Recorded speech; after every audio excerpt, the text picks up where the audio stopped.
O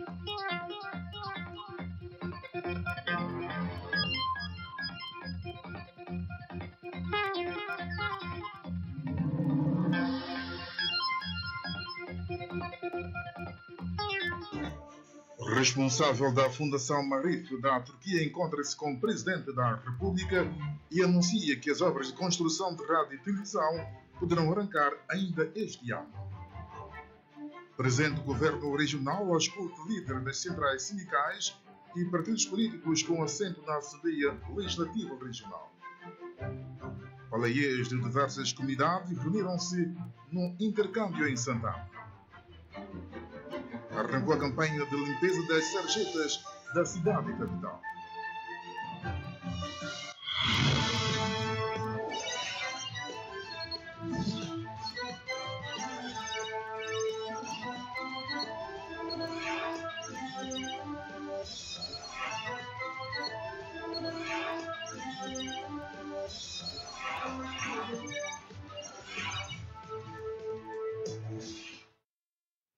Boa noite.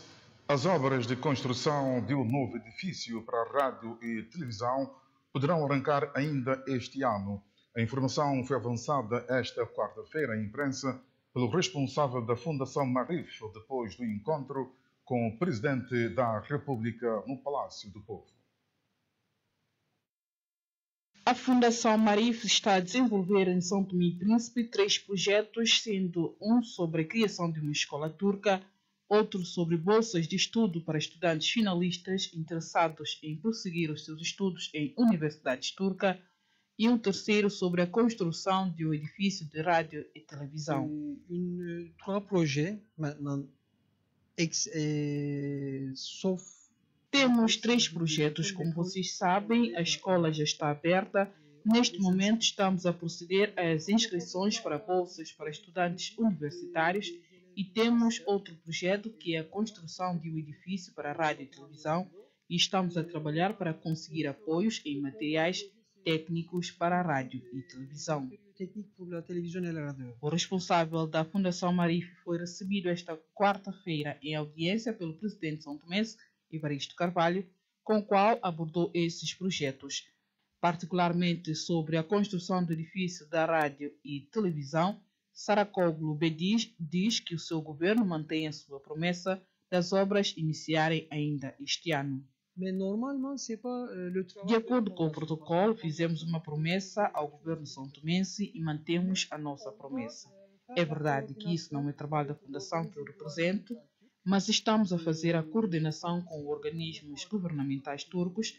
Penso que uma delegação da Turquia deverá chegar brevemente a São Tomé e, nessa altura, acho que as coisas vão se desenrolar mais depressa. Será uma delegação para assuntos ligados à rádio e televisão, outra para tratar de assuntos ligados a bolsas de estudo e outra sobre a fundação. Estamos nesse momento à espera. Vocês conhecem um pouco esse processo burocrático com uma marcha lenta, mas as coisas se iniciarem, elas vão correr tudo muito rápido. O responsável da Fundação Marif garante que o novo edifício de rádio e televisão poderá arrancar ainda este ano. O novo representante do Fundo das Nações Unidas para a Infância manifestou esta quarta-feira disponível em introduzir novos programas no projeto que o UNICEF desenvolve em São Tomé e Príncipe, desde que o governo manifeste interesse. O UNICEF executa atualmente um plano quinquenal que iniciou em 2017 e termina em 2021, que abrange 3 domínios: combate à violência contra as crianças e no seio da família, apoio aos jovens adolescentes e ajuda à educação pré-escolar. Palavras de Stefan Criabe foram ouvidas depois de se avistar com o chefe de Estado de São Tomense. O Fundo das Nações Unidas para a Infância vai introduzir este ano uma inovação no seu plano de atividade de apoio às crianças. Le pré-scolaire, pourquoi? Parce que A pré-escolar é precisamente o início para as crianças. O primeiro passo antes da escola, e isso é muito importante. É nesse contexto que pretendemos fazer junto às autoridades e levar o apoio aos seus familiares. Vamos às diferentes comunidades trabalhar com os pais e juntarmos crianças lá onde elas estão. Ao invés das crianças serem obrigadas a se deslocar às escolas, nós vamos às comunidades ajudar um pouco para que elas aprendam o mínimo antes de começarem a escolarização. Plutôt que les enfants soient obligés de venir. No âmbito do Programa de Apoio aos Jovens e Adolescentes, o Unicef vai continuar a apoiar no Programa de Combate ao Consumo da Droga e Bebidas Alcoólicas, Gravidez Precoce, Abandono Escolar. Cet aspect-là, Vamos ajudar sobre como educar os adolescentes, como resolver certos problemas de base. Isso resolve muitas questões periféricas de adolescentes, por exemplo, com problemas de consumo de droga, de gravidez precoce, o abandono das escolas, e sobre isso haverá uma intervenção. O Unicef introduz uma nova modalidade no programa de apoio às crianças na idade pré-escolar. A sala de conferências do Hotel Miramar acolheu hoje o ateliê do Conselho Consultivo de Revisão Estratégica Fome Zero 2030. O ministro da Presidência do Conselho de Ministros e Assuntos Parlamentares, Afonso Varela, foi quem presidiu o encontro. Concebido o estudo estratégico Fome Zero, este foi o momento para a revisão deste documento que deverá servir de base às autoridades nacionais para assegurar uma boa segurança nutricional, alimentar e sustentável da população. Esse estudo nos permitirá justamente fazer essa opção acertada, essa opção correta, que nos permitirá, portanto, eliminar a fome do nosso país. O documento que eu tive o privilégio de procurar integralmente é um documento que, portanto, que aborda todos os aspectos que nos permitam, portanto, que nos permitirão elaborar projetos concretos, adotar políticas públicas concretas nos mais diversos domínios. Cumprida esta fase, o responsável pela elaboração do estudo avança que o próximo passo dependerá do Governo. O Governo o que deverá fazer é, com base no documento existente, por um lado, e as manifestações de interesse dos parceiros em participar, digamos, numa ou outra área, o Governo naturalmente deverá agora identificar os programas e os estudos e os projetos concretos, na verdade, para, digamos, a concretização das ideias ou das recomendações que vêm no documento. Portanto, esta será a próxima fase. Suponho que era, digamos, do Governo poder identificar, digamos, os programas e os estudos e os projetos que devem ser executados sectorialmente e com a participação já nesta fase dos doadores que manifestarem interesse em participar em cada uma das ações. O estudo revela que existem muitos constrangimentos, dentre eles legislativos, institucionais, entre outros. Por exemplo, há uns projetos neste país. Como vê, há todos projetos daqui, projetos de lá, projetos daqui, mas vai aos ministérios e os departamentos estão alheios a esses mesmos projetos. Porquê? É uma falta de capacidade institucional, talvez. Um problema de mando institucional, talvez. Um problema de falta de capacidade dos técnicos no momento de identificar as coisas, talvez. Ou seja, há muitos destes problemas, é preciso analisá-los todos, verdade? E ver o que fazer para repor a ordem, ou seja, questões de ordem institucional, desde a capacitação dos técnicos, de forma a eles estarem, digamos, e mais, e disse mais, fazer cumprir as próprias leis. Ito Gomes considera ainda que o país pode atingir a meta Fome Zero até 2030, mas é preciso que o Governo adote as recomendações expressas no documento, agora revisto. A situação política do país, e em particular da Ilha do Príncipe, levou esta terça-feira o Presidente do Governo Regional, José Cardoso Cassandra, a reunir-se em audiências separadas com diferentes centrais sindicais e partidos políticos com assento na Assembleia Legislativa Regional. A iniciativa é do próprio presidente do governo regional, Tosé Cassandra. Esta terça-feira, desdobrou-se em audiências separadas com líderes de diferentes central sindical e dos partidos políticos com assento parlamentar na Assembleia Legislativa da Ilha do Príncipe para interagirem sobre a situação político-socioeconômica da região. MLSTP-PSD é quem inaugura este ciclo de audiências. Falou-se sobre a questão das transferências para a região autónoma do Príncipe, a questão de algumas obras, falou-se muito na atual situação de ligação marítima para o Príncipe, que é muito grave e que não está encontrada uma solução para o efeito. Isso tem causado ali o problema de abastecimento, tem faltado combustível, tem faltado outras coisas. Portanto, o novo orçamento para o ano em curso que o governo regional vai apresentar também foi abordado. União para a Mudança e Progresso do Príncipe, o MPP, movimento que sustenta o governo regional com maioria na Assembleia Legislativa da Ilha do Príncipe, foi o segundo recebido neste exercício, promovido pelo líder do Executivo Regional. Dentre outros assuntos abordados, o MPP, através do seu secretário, colocou como a mais preocupante a situação no que toca à transferência de verbas por parte do governo central para a normal execução orçamental das ações programadas pelo governo regional. O governo tem em carteira projetos, nós temos projetos na área da agricultura, temos na área de pesca, temos na área da infraestruturação da ilha, temos problemas de emprego, é um problema. E depois o que acontece é que o orçamento geral do Estado, o bolo que é atribuído à região autónoma do Príncipe, não é suficiente para darmos resposta.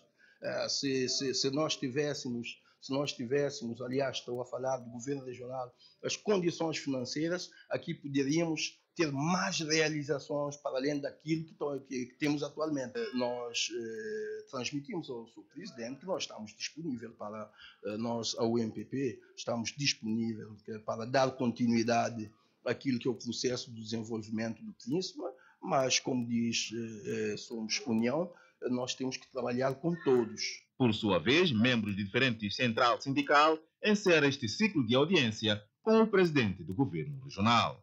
A Comissão do Sindicato estava reunida com o presidente do governo regional para discutirmos as seguintes questões. A primeira questão tem a ver com as eleições, que os partidos políticos que recusam participar nas eleições.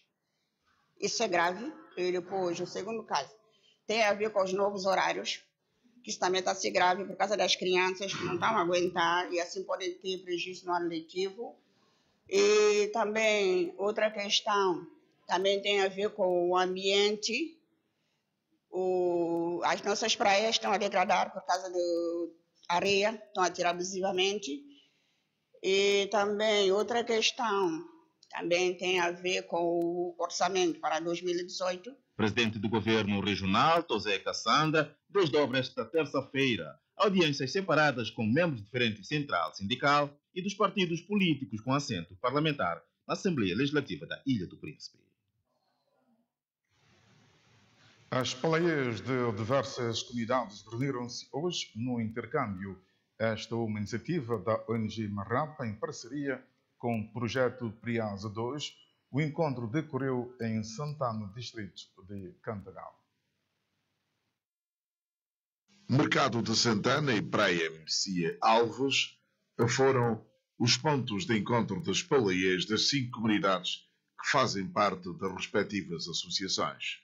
O encontro serviu para partilha de experiência, o mesmo foi organizado pela ONG Marapa e financiado pelo projeto Priasa 2. Porque isso é no âmbito do projeto de conservação e tratamento do pescado que nós temos estado a dar formações às paleias de Santo Tomé e Príncipe. Então, o principal objetivo é intercâmbio entre as paleias das comunidades, das 5 comunidades de Santo Tomé e de cá. Pantufo, Praia Melão, Praia Camboa, Praia Luxinga, Messias Alves, Praia Luxinga e Palaia de Mercado Municipal. é um projeto que tem desenvolvido as suas ações junto ao governo, com o objetivo de promover o desenvolvimento econômico sustentável e melhorar a segurança alimentar e nutricional a nível de Santo Tomé e Príncipe.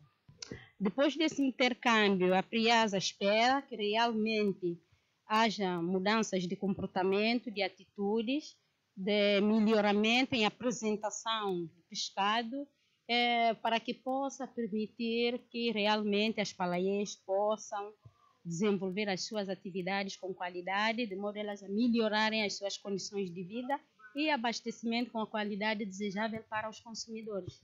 No encontro esteve presente o presidente da Câmara Distrital de Cantagalo, Paulo Bacuda, que escutou as dificuldades das palaias. Que elas, de certa forma, hoje tiveram aqui um encontro muito grande e foi muito interessante, porque eu pude ouvir também palaiê de outros distritos e que, de certa forma, o problema delas é quase um problema transversal, porque todas elas têm quase os mesmos problemas e, de facto, isso ajudou-as, de certa forma, a entender melhor a lógica das coisas e, de certa forma, houve aqui intervenções mesmo dos técnicos também, de PRIASA, de pescas, e que também contribuíram de uma forma significativa para garantir que elas efetivamente conheçam a melhor forma de comercializar o seu pescado e garantir o sustento às suas famílias. O encontro foi realizado em Santana, distrito de Cantagalo, por ser mais organizado em termos de comunidades de palaias. A palaia destes distritos estão-se a organizar. De facto, em tempo, a desorganização era maior, o cuidado com o pescado também era maior, mas nós, ao nível do distrito, temos de estar a melhorar muito, elas têm de estar a melhorar muito também. Tem havido um engajamento da própria Câmara em todo o processo de sensibilização, mobilização dessas mesmas palaiês, junto a outros parceiros, como a Direção de Pesca, PRIASA, melhor dito, Marapa, que têm dado uma contribuição significativa. Recentemente ainda houve aqui formações a essas palaiês, onde depois terminou com a oferta de alguns utensílios, como mala térmica, para garantir de facto que elas consigam manter os seus pescados frescos desde da praia até o consumidor, e tem havido uma melhoria significativa, até mesmo porque há próprias instalações onde hoje elas comercializam o seu pescado, são mercados renovados, mercados construídos, e já se conseguiu aqui no distrito fazer muito em relação a estas atividades. As palaias prometem tudo fazer para colocar em prática o que aprenderam neste ciclo de atividades, como é o caso da senhora Suzete. Cerca de sargagem também, tudo eu também. Nós compramos peixe bem fresco. Se não deu tempo para comprar mão de pescador para sargar no mesmo momento, nós compramos, tiramos gala, colocamos no arca ou como no gelo refresco. Quando nós acabamos de outro trabalho, pegar, está bem fresquinho já, pega, começa a sargar, tudo corre bem, bem assim. E agora o que dona vai fazer? Eu vou continuar o meu trabalho, o que eu aprendi, e eu vou seguir. E eu já estou a seguir. O meu valor vai para a porta do mercado. Eu próprio diz, o meu valor, eu começo a dizer valor tindagem. Todo mundo diz que tindagem tem uma malha de cima. Meu marido é que fez esse mal lá sozinho, porque ele também fica bem fresquinho. Palaiês de 5 comunidades a se interagirem em Santana, distrito de Cantagalo, numa ação conjunta da ONG Marapa e o projeto PRIASA 2. Os trabalhos de limpeza nas sarjetas da cidade e capital começaram esta quarta-feira e têm a duração de 3 meses. O principal objetivo é garantir o escoamento de água e impedir que os lixos obstruam a drenagem das águas.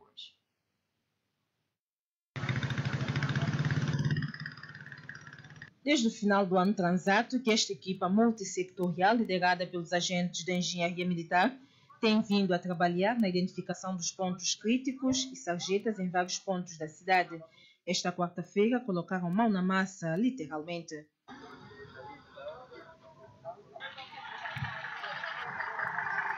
As sarjetas precisam estar limpas para facilitar a passagem de água, evitando o entupimento das tubulações do sistema de drenagem. A primeira etapa consistiu na remoção dos resíduos acumulados e, numa segunda fase, a colocação de água sob pressão nas entradas das sarjetas.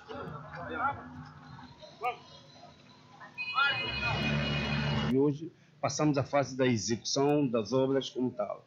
Estamos a fazer agora, nesta fase, um teste inicial, tendo em conta que constatamos que muitas das caixas foram construídas outroras com uma dimensão muito pequena, não suportam a carga de águas acompanhadas de lamas e outros detritos que passam pela conduta. Estamos a fazer esse levantamento no sentido de nós intervirmos diretamente no ponto de estratégia de escoamento de águas. O trabalho comporta também a reabilitação de diversas condutas. O trabalho comporta construções e reabilitações de todas as caixas dos esgotos, reabilitação das condutas que se encontram deterioradas e melhoramento em termos de algumas condutas, tendo em conta a sua dimensão. A limpeza das sarjetas é uma operação fundamental que vai permitir a melhoria das condições de salubridade da capital e deveria ser efetuada com maior regularidade. Tem havido a falta de limpeza e saneamento preventivo. Uma das causas desta situação que nós hoje vivemos na nossa capital é falta de limpeza e prevenção, aliás, manutenção preventiva, que devia ser periodicamente, minimamente de 3 em 3 meses, para que a situação pudesse ficar devidamente resolvida. A época chuvosa poderá facilitar o trabalho desta equipa. Vai nos facilitar para nós conhecermos o ponto crítico que podemos intervir com maior efetividade, com maior intenção, de forma a resolver uma situação. Já temos esse levantamento e vamos intervir de forma a melhorarmos essa situação.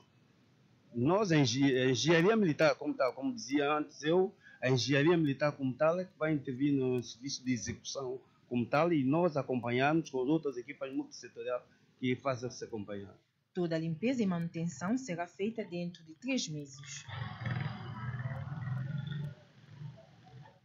O governo regional, preocupado com os naufrágios que têm vindo a registrar no país, decidiu criar um gabinete com vista a dar respostas a estes acontecimentos e a diferentes catástrofes naturais.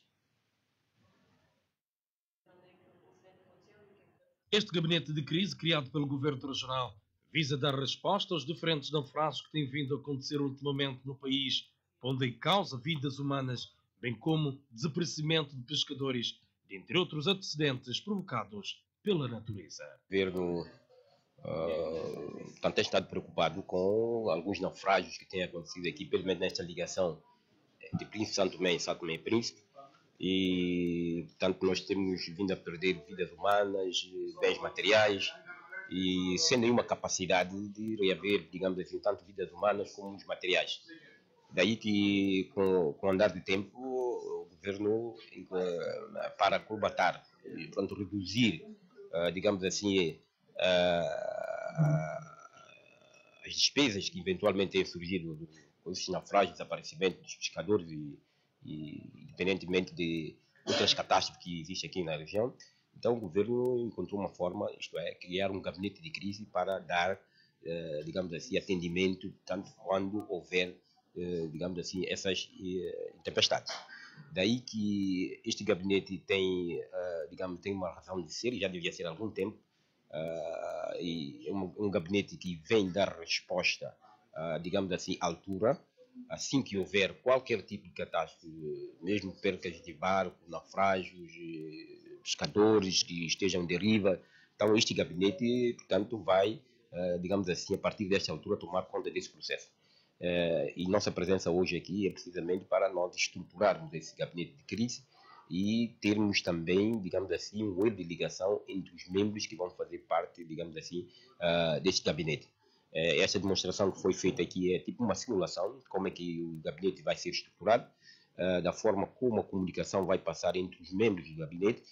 Vai ser de uma forma rápida e de forma a nós agimos atempadamente assim que houver qualquer catástrofe aqui a nível regional. Integram neste referido gabinete cerca de 38 elementos de diferentes departamentos ligados às catástrofes, subdivididos em 3 grupos distintos. Nós fizemos menção que as instituições que deviam pertencer a este gabinete deviam ser as instituições que estão mais ligadas precisamente, digamos assim, a nível de catástrofe e as pessoas que intervêm mais rapidamente. Nós estamos a falar de capitania, estamos a falar de portos, estamos a falar do aeroporto, estamos a falar de meteorologia, estamos a falar de saúde, estamos a falar da Comprec, estamos a falar, digamos assim, próprio gabinete do presidente, na pessoa do presidente, para, digamos assim, presidir este gabinete.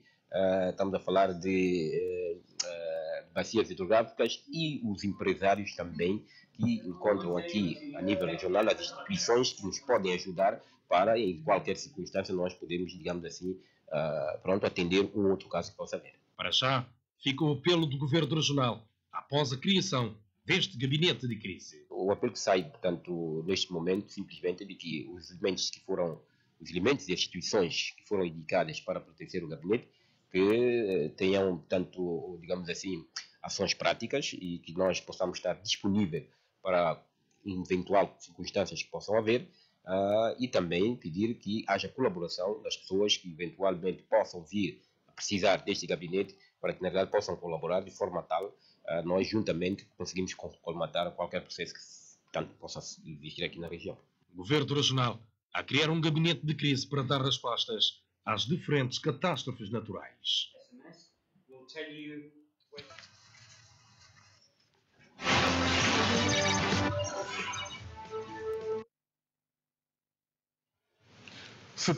Duas pessoas já perderam a vida na Nigéria por causa da febre Lassa. O surto da doença está a preocupar o governo nigeriano e a Organização Mundial da Saúde, OMS. Um surto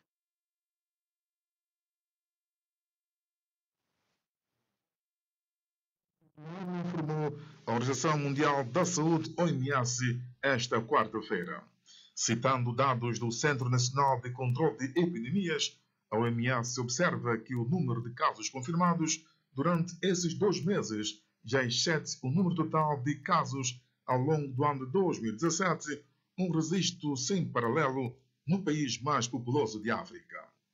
É importante avisar a população que os casos foram diagnosticados nas últimas 6 semanas. A Nigéria enfrenta uma epidemia de febre de Lassa. O vírus foi detectado em 18 estados da Nigéria, mas foi confirmado em grande parte no estado sul de Edo, uma área endêmica do vírus.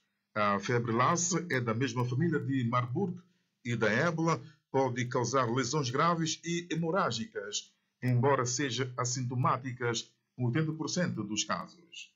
A transmissão para humanos acontece face à exposição de excrementos de animais como o rato. As autoridades da Costa do Marfim, do Benin e da Guiné-Conakry estão neste momento em estado de alerta.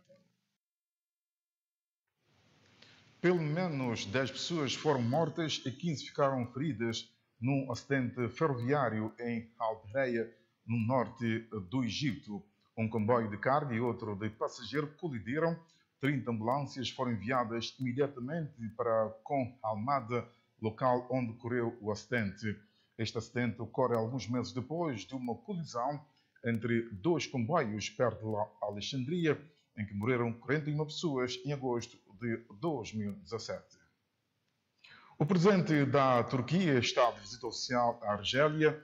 Erdogan foi recebido pelo seu homólogo argelino Bouteflika. Durante a turnê africana, o presidente turco Recep Erdogan reuniu-se em Argel com seu homólogo Abdelaziz Bouteflika. O encontro teve como objetivo melhorar o comércio considerado insuficiente entre os 2 países. O presidente Erdogan elogiou o processo dos acordos de promoção e proteção de investimentos de longa data. Numa entrevista a um jornal argelino, o presidente Erdogan criticou as barreiras à importação criadas pela Argélia, o que dificulta o desenvolvimento do comércio no país.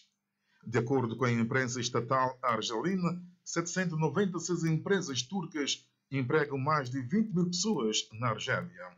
Ainda no quadro da visita pelo continente africano, o chefe de Estado turco deverá deslocar-se a Nouakchott antes do Senegal e do Mali. Arrancou no Burkina Faso o julgamento dos acusados do fracassado golpe de Estado de 16 de setembro de 2015. Os soldados do regime de segurança presidencial tentaram, na altura, sem sucesso, derrubar o governo de transição criado após a queda do presidente Blaise Compaoré.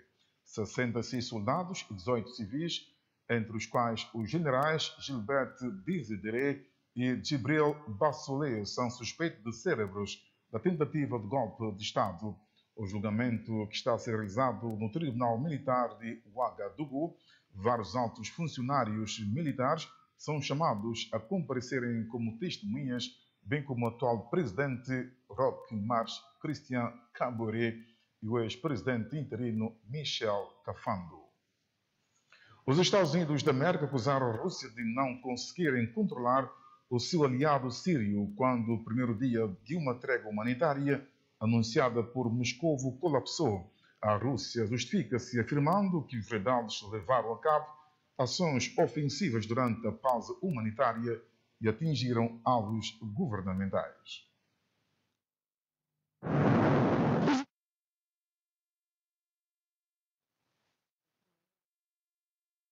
Uma trégua humanitária anunciada por Moscou colapsou, o que impossibilitou a criação de corredores humanitários para levar ajuda à população civil e realizar evacuações médicas. O apelo da Rússia para uma pausa humanitária diária de 5 horas não conseguiu parar o bombardeamento do enclave rebelde de Ghouta Oriental. A Rússia justifica-se afirmando que os rebeldes levaram a cabo ações ofensivas durante a pausa humanitária e atingiram alvos governamentais. À medida que a trégua desmoronava, França e Grã-Bretanha pediram à Rússia para usar a sua influência junto do presidente sírio Bashar al-Assad para garantir um cessar-fogo de 30 dias, abrangendo todo o país, conforme exigido pelo Conselho de Segurança da ONU. De recordar que o presidente da Rússia, Vladimir Putin, tinha ordenado a instauração a partir de terça-feira de uma trégua humanitária diária em Ghouta Oriental, enclave onde morreram mais de 500 pessoas na semana passada, em resultado dos ataques das forças sírias. Funcionários das Nações Unidas estão sendo acusados de exploração sexual em troca de ajuda humanitária na Síria. A informação foi divulgada pelo canal público de televisão britânico. As Nações Unidas enfrentam acusações de que alguns dos seus funcionários exploraram sexualmente mulheres na Síria em troca de ajuda humanitária. A informação foi divulgada pelo canal público de televisão britânico. Um porta-voz da ONU esclarece que os riscos de abuso e exploração sexual em situações destas existem, mas que as situações reportadas foram incompletas, fragmentadas e infundadas. Ainda assim, condena e desmarca-se deste tipo de situações. A simples sugestão de que, de alguma forma, a ONU possa controlar a situação numa zona de guerra e a conclusão implícita de que possamos começar ou terminar algo é muito simplista e fora da realidade daquilo que é uma operação de ajuda humanitária no meio de um conflito aberto e feroz, afirmou um porta-voz da ONU. As acusações foram comprovadas, esclarece, e é impossível monitorizar tudo o que se passa no terreno. No mês passado, a ONU disse ter tomado medidas para reprimir a exploração, enquanto surgiam acusações da existência de uma cultura de impunidade no seio da organização. Na Europa, a neve e as temperaturas geladas estão a causar muitas perturbações, sobretudo nos transportes europeus. A frente fria, já batizada como a besta de leste, tem coberto a Europa de neve e temperaturas muito baixas, para habitual nesta época do ano. A Europa está mais intensas dos últimos anos e registra já pelo menos 24 mortes em diversos países nos últimos 4 dias, além de inúmeros distúrbios e constrangimentos na circulação de pessoas pelo continente. A frente fria, já batizada como a besta de leste, tem coberto a Europa de neve e temperaturas muito baixas para o habitual nesta época do ano. As consequências já se fizeram sentir em diversos países, como 9 mortos na Polônia, 5 na Lituânia, 4 em França, 3 na República Checa, 2 na Romênia e 1 em Itália. Na Europa Central, as temperaturas chegaram a atingir nas últimas horas 29 graus centígrados, enquanto na Escandinávia e nas terras altas marcaram exclusivamente temperaturas na ordem dos 40 graus centígrados. O frio polar e a neve causaram também vários constrangimentos nos transportes, como diversos voos anulados nos aeroportos de Londres, Nápoles, Varna ou Nice, no sul de França. As temperaturas geladas impõem, por outro lado, um aumento do consumo de energia e a companhia russa Gazprom revelou ter batido seu recorde cotidiano de exportação para a Europa nos últimos 6 dias. Vamos para um breve intervalo para regressarmos com a notícia sobre xadrez, Kasparov e Makossa no segundo jogo da final de Taça de São Tomé e Príncipe.